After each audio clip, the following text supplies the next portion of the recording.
लोमड़ी और lines all same.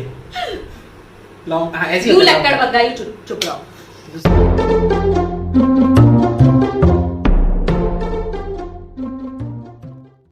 Hello people, नमस्कार, सत श्री अकाल, सलाम वालेकुम। आप सबका स्वागत है हमारे चैनल ट्रैवलिस्ट पर। और आपको पता है हम आपको घुमा रहे हैं गुजरात। पिछले भाग में आपने देखा हमने कैसे दिल्ली से अहमदाबाद, अहमदाबाद से अहमदाबाद में गांधीनगर और दीव तक का ट्रिप पूरा किया। और आपको मैंने बताया था कि हम निकलने वाले थे दीव से नेक्स्ट डे सासन गीर के लिए, और जिसके लिए हम वेट कर रहे थे सुबह सुबह 3:30 बजे, आधी रात को 3:30 बजे कैब जो हमने बुक कर रखी थी। फाइनली 1.25 घंटे बाद उस बंदे के दर्शन हुए, कैब लेके आया और हमने कहा हे भगवान आ गया, लेट ना हो जाए, कहीं हमारी सफारी ना मिस हो जाए। क्योंकि हमने ये सुन रखा था कि गिर के जो safari they are very particular about the time, और वहाँ पे अगर आप टाइमली पहुंच जाओ तो ही अच्छा है, बिकॉज बाद में सफारीज का, और क्योंकि limited number of I think jeep होती है, वही जाती है। तो हालांकि प्री बुकिंग थी तो हमें लगा था कहीं बुकिंग हमारी वेस्ट ना हो जाए।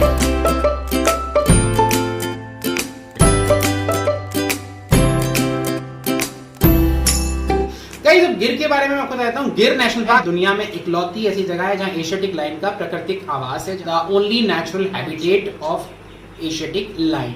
और यहाँ पर एशियाटिक लाइन की पॉपुलेशन काफी अच्छी है, बहुत बड़े नंबर में यहाँ पर लाइंस मिलते हैं।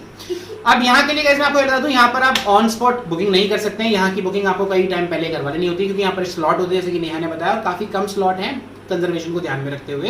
तो आपको हमने लगभग, मेरे ख्याल से हम जनवरी में गए थे तो दिसंबर में हमने बुकिंग करा ली थी। और अब यहाँ पे 3 टाइम की बुकिंग होती है, क्योंकि हम सुबह 6 बजे नहीं पहुंच सकते थे एज पर आइटनरी, मुझे पता था। तो हमने 9 से 12 की टिकट ली, 8:30 बजे का रिपोर्टिंग टाइम था। ऐसा आपको सर्टिफिकेट ऑनलाइन मिल जाता है, कुछ पेमेंट आपकी ऑनलाइन हो जाती है रिजर्वेशन की, बाकी गाड़ी के पैसे आपको वहां जाकर देने होते हैं। ये एरिया भी काफी अच्छा बना हुआ है। गिर नेशनल पार्क का जो गिर का जो टिकट काउंटर है, मतलब well plan, well developed, clean and सब कुछ बहुत अच्छा है। पब्लिक फैसिलिटीज और सब कुछ वहाँ है। बाहर आने के बाद काम सिस्टमेटिक तरीके से हो रहा है, कि ये नहीं कि कोई हॉचपॉच हो रहा है, कुछ ये नहीं हुआ वो नहीं हुआ, बहुत सिस्टमेटिक तरीके से सारा काम चलता है, ऑनलाइन है सब कुछ। अच्छा गाइस, एक और बात और है, इससे पहले कि हम ट्रैवलिंग उस पर जाएं, सासन गिर में एक तो कई सफारी होती है, इसके अलावा ही गिर नेशनल पार्क से थोड़ा सा दूर है गिर देवालिया इंटरप्रिटेशन सेंटर या सफारी पार्क। वहां पर क्या है, उन्होंने कुछ लाइंस को एक क्लोज इंक्लोजर में रख रखा है तो फॉरेस्ट एरिया ही, बट वो क्लोज इंक्लोजर है। तो वहां आप गाड़ी में जाकर, जू टाइप है, और वहां आप आराम से उनको देख सकते हैं। वहां कंपल मतलब 100% श्योर आपको लाइंस वहां पर देखने को मिल जाएंगे। बट जो रियल फन है वो है गिर नेशनल पार्क। गिर नेशनल पार्क का मैंने बोला था इस बंदे को, मैंने कहा गिर नेशनल पार्क क्यों जा रहे हैं? अरे वहां जा रहे, गुजरात जा रहे और गिर ना जाए तो ऐसा कैसे हो सकता है? गिर ना जाए नहीं, मतलब गिर वहां सेंचुरी न जाए तो ऐसा कैसे हो सकता है? गिर नेशनल पार्क न जाए तो कैसा हो सकता है? मैंने कहा कुछ दिखता दिखाता तो है नहीं नेशनल पार्क में। अरे कुछ ना दिखे ऐसा कैसे हो सकता है? यहाँ तो 110% दिखेगा एशियाटिक लायन।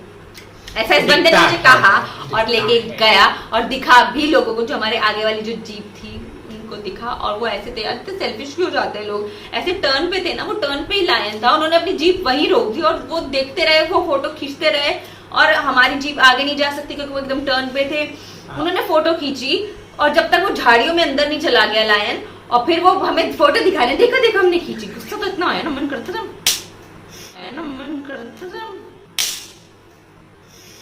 अनफॉर्चुनेटली हमें वहां पर लाइन नहीं दिख पाया, लेकिन सफारी बहुत अच्छी रही। लेकिन ये लाइनें इनके साथ थी, उसकी फोटो आप देख सकते हो।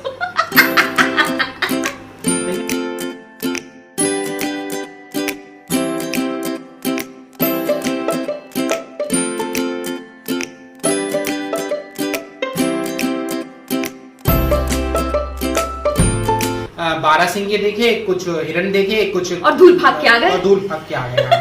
एक उल्लू भी देखा था एक वीडियो पर। ऐसे तो बंदर भी देखे, हिरन भी देखे थे। तो जो गाड़ी हमने दीव से की थी ना गाइस सासन गिर के लिए, उसी को हमें छोड़ना था अगले दिन, उसी दिन सेम डे सोमनाथ। ओके, तो दोपहर को हम पहुंच चुके थे सोमनाथ। सोमनाथ में हमने अपने उस कैब वाले को कर दिया अलविदा। अब दोपहर को हमने अपना BSL के गेस्ट हाउस में चेक इन किया, सामान वामान रखा और ऑटो किया, और ऑटो करके हम निकले सोमनाथ के लिए। ऑटो से जब हम निकले तो हम पहुंचे भलका तीर्थ। वो हमें उस ऑटो वाले ने ही बताया कि सर आप वहां जा रहे हो, बीच में एक आध ये जगह पड़ते हैं वो भी देखो। तो हमने कहा क्या है, तो उसने स्टोरी बताई, तो हमने कहा भाई चलो लेके चलो। फिर हम पहुंच गए वहां पे। तो भलका तीर्थ पहुंचे। भलका तीर्थ गाइस वो जगह है जहां पर श्री कृष्ण भगवान जी ने अपने प्राण छोड़े थे। यही वो जगह है जहाँ पे श्री कृष्ण जी के पैर पर एक तीर लगा था, उन्होंने अपना शरीर का त्याग किया था और वो स्वर्गलोक के लिए चले गए थे। ये मंदिर है। अनफॉर्चुनेटली गाइस हमें देखकर ये लगा कि उतना मतलब जैसा अगर इसकी स्टोरी सुनो तो एक बहुत इंपॉर्टेंट प्लेस माना जाएगा, बट उसके हिसाब से इस जगह की डेवलपमेंट उतनी बड़ी नहीं हुई है। मंदिर उतना मतलब मुझे लगता है कि मंदिर और थोड़ा अच्छा होना चाहिए था, बट नहीं था। बहुत एक बेसिक सा सिंपल सा टेम्पल है, अब शायद वो डेवलप हो गया हो। पास में एक बहुत बड़ा तालाब भी है उसके, तो उस जगह पर हमने उस जगह के दर्शन किए। वो दर्शन करने के बाद फिर हम ऑटो में निकले दोबारा आगे के लिए, और फिर हम एक और जगह गए। उसी ऑटो वाले के बताए के अनुसार हम पहुंचे गोलक तीर्थ, जहां से श्री कृष्ण भगवान ने प्रस्थान किया था स्वर्ग के लिए। हाँ, तो बलका तीर्थ वो है जहाँ उनके तीर लगा था, और गोलक धाम वो है जहाँ से वो स्वर्ग के लिए हाँ, और ये बिल्कुल जो सोमनाथ मंदिर है उसी के पास ही एरिया है, जो कि आपको मैप में नजर आ रहा होगा। ये बहुत प्यारी जगह थी। यहाँ पर गीता मंदिर भी बोलते हैं इस जगह को, गीता धाम भी बोलते हैं। यहाँ पर एक नदी जो आ रही है, ये नदी आकर यहाँ पर बराबर से निकलती है, और वहां पर ये मंदिर है। फिर हम आए वापस सोमनाथ। अब सोमनाथ में आप मोबाइल नहीं ले जा सकते हैं, तो हमने मोबाइल किए सबमिट और गए मंदिर के अंदर। अगर आप गुजरात जाते हैं और अगर इस एरिया में पहुंचते हैं तो सोमनाथ आपको एक बार अपनी लाइफ में जरूर जाना चाहिए। सोमनाथ का मंदिर बहुत ही सुंदर, बहुत बड़ा, बहुत ही अच्छा है। मुझे एक तो उसकी लोकेशन बिल्कुल अरब सागर के किनारे, अरेबियन ओशन के, अरेबियन सी के किनारे, एंड देन टेम्पल का जो ग्रैंड वो स्ट्रक्चर है, and that intricate work there on the roof itself is marvelous. And that is true. This temple has been destroyed more than 7 or 9 times, I think. I don't remember exactly, but more than 7 times this temple was destroyed. And दर्शन बहुत अच्छे हुए, शिवलिंग बहुत अच्छा था, and काफी बड़ा, वो height भी उसकी काफी अच्छी है, अंदर काफी ग्रैंड सा मतलब। हाँ, और वो 12 ज्योतिर्लिंगों में से एक भी है। हाँ, 12 ज्योतिर्लिंगों में से एक है ऑब्वियसली। तो गाइज ये देखने के बाद हम बाहर आते हैं। बाहर आने के बाद एक जो बहुत इंटरेस्टिंग चीज है यहाँ, ज्योग्राफिकल पॉइंट ऑफ व्यू आप कहेंगे, या हम कहेंगे कि एंशिएंट टाइम में भी कितना मतलब हमारा ज्योग्राफी कहेंगे या क्या बहुत डेवलप था। यहाँ पर एक पिलर है, और उस पिलर पे एक एरो है, और वो एरो है साउथ पोल की तरफ। Now interesting thing is not that कि वो साउथ पोल की तरफ है। इंटरेस्टिंग पार्ट इज दिस कि वो जो पोल है वो आपको दिखाता है डायरेक्शन साउथ पोल की, एंड वहां से लेकर और साउथ पोल के बीच में कोई भी लैंड नहीं पड़ती है। मतलब there is no island in between that pillar and the south pole. वहां पे लिखा हुआ है कि light travel without hindrance to the south pole. तो इमेजिन, मुझे तो ये फैसिनेट किया, इमेजिन एट दैट टाइम जो लोग थे उन्होंने, हाँ कब का इतना, वो इतने टाइम पहले उन्होंने जज कर लिया। Amazing, it was amazing. And वो एक संस्कृत में वहां पे एक पूरा वो श्लोक लिखा हुआ है उसी के बारे में। Another major attraction of the Somnath temple is the light and sound show.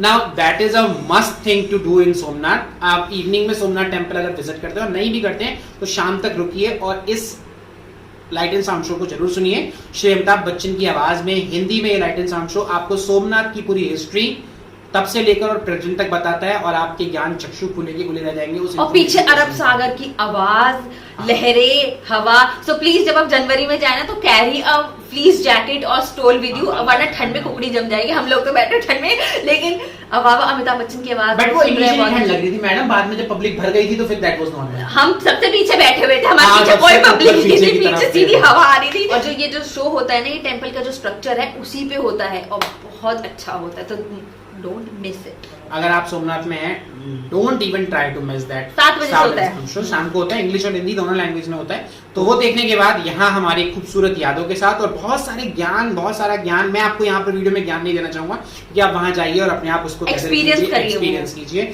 और इसके साथ हमारा सोमनाथ का ट्रिप होता है खत्म, और शाम को फिर हम वापस ऑटो करके पहुंचे वेरावल अपने बीएसएनएल के guest house. And guess what, next morning हम निकल पड़े अगली डेस्टिनेशन की तरफ। हाँ यार, कितना ट्रैवल करवाया इस बंदे ने। तो सोमनाथ मतलब आज हम दीव से चले थे सुबह, दीव के बाद हमने सासनगीर देखा और सोमनाथ देखा। रात को हम सोमनाथ में रुके और सुबह हमने फिर से ली बस। तो वो बस हमने कहाँ के लिए ली और क्यों ली, जानने के लिए देखिए हमारा अगला वीडियो।